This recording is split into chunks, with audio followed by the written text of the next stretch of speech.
Do you ever find that you are working harder than ever before, but you are just not making progress at the pace you know you are capable of? I came across a story that I think can give us an insight to overcome this obstacle. Here's a story that happened just after the Second World War at the Portsmouth dockyard.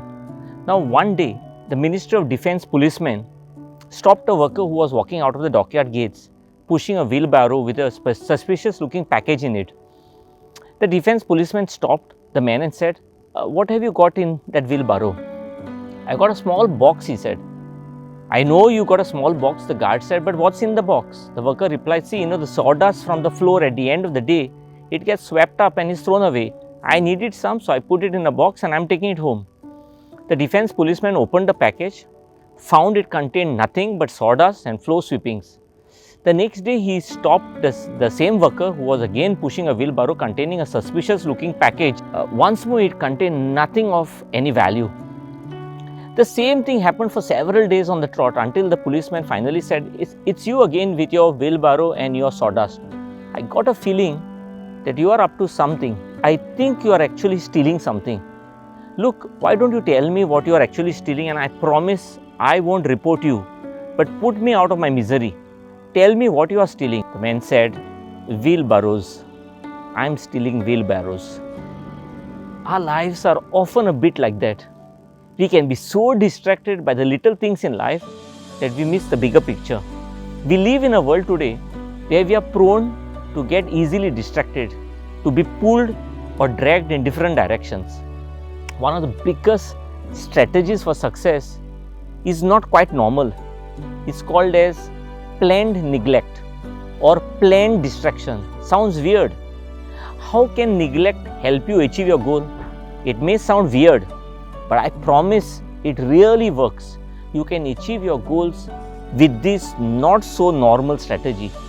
Friends, are we willing to admit that this busyness does not necessarily equal effectiveness, success, accomplishment, or satisfaction?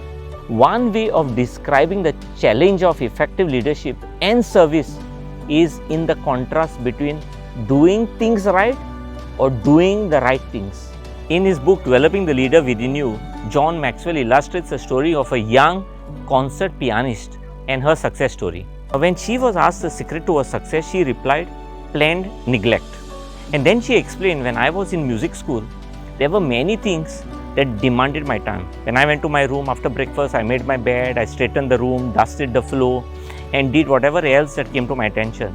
Then I hurried to my practice. I found I wasn't really progressing as I thought I should, so I reversed the things.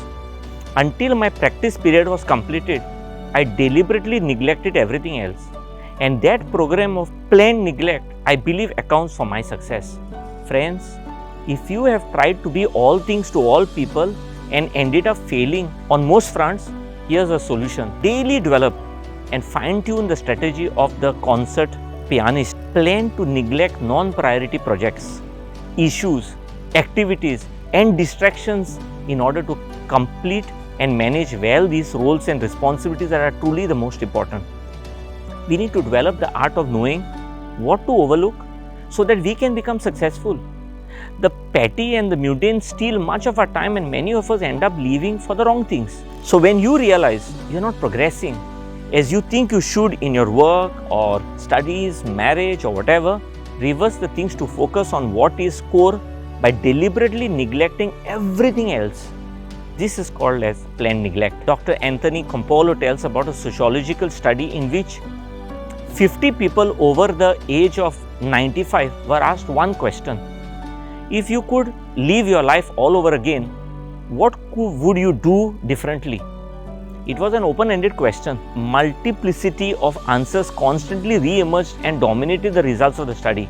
And there were basically three answers. If I had it to do it over again, I would reflect more. The second was, if I had to do it all over again, I would risk more. And third, if I had it to do all over again, I would do more things that would live on after I am dead. Well, all these three answers drive home just one single fact: put things first today and neglect things that don't really matter. Friends, Now is a good time to identify the areas of greatest importance and go after them even to the neglect of other priorities. Get clear on your big priorities, your why. Decide what you will say yes to and graciously say no to the rest. Choose the best things, not merely the good things, and remind yourself that good leaders do not neglect planning, but they practice planned neglect.